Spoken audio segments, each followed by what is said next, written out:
Shabbat Shalom. Kedoshim Tihyu. You shall be holy. The opening words of this week's Torah portion, Kedoshim. Well, actually, we have a double portion of Achrei Mot and Kedoshim, but I'm going to focus on those beginning words of the portion of Kedoshim. Kedoshim Tihyu. You shall be holy. You can be holy. You are holy. What does that really mean? I find it fascinating and so beautiful that two of the most important values that we have in Judaism are embedded in the very act of creation, but only get actualized later. So, for example, Adam, when Adam's created, he is animated with Ruach Elohim, the spirit or the breath of God. That's how Adam comes alive.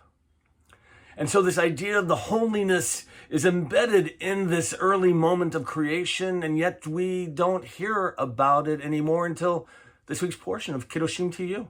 You shall be holy. Likewise, at the end of creation, when God finishes everything and establishes the seventh day, he blesses it and establishes it with holiness. And yet, we don't hear any more about that holiness until after the Israelites leave Egypt and are on their way to Mount Sinai.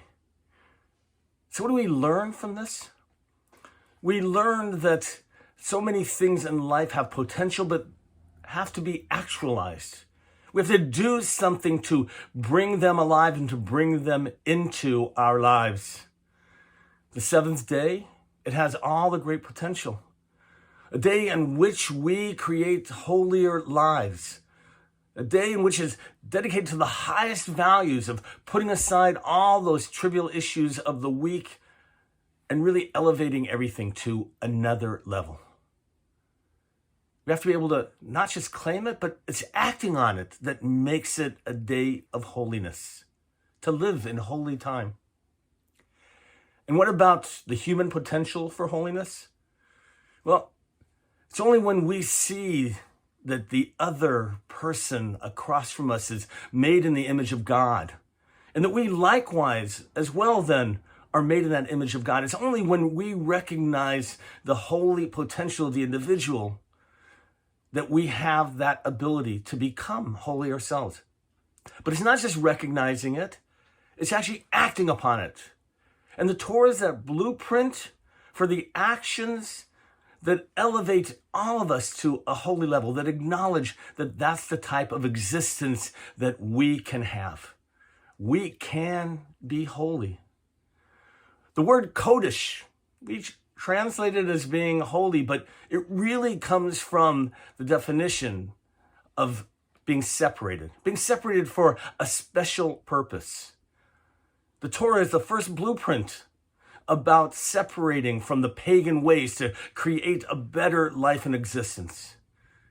You see, we're not playthings of the gods, we are partners. Right? We are not slaves to God, but rather we are stewards of God's earth.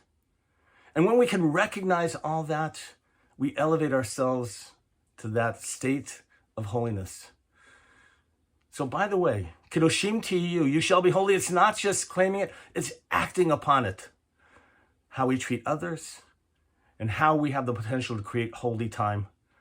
On this Shabbat, Kedoshim Tihyu, I pray that you can all be holy, to find that holiness in time, to find the holiness in others.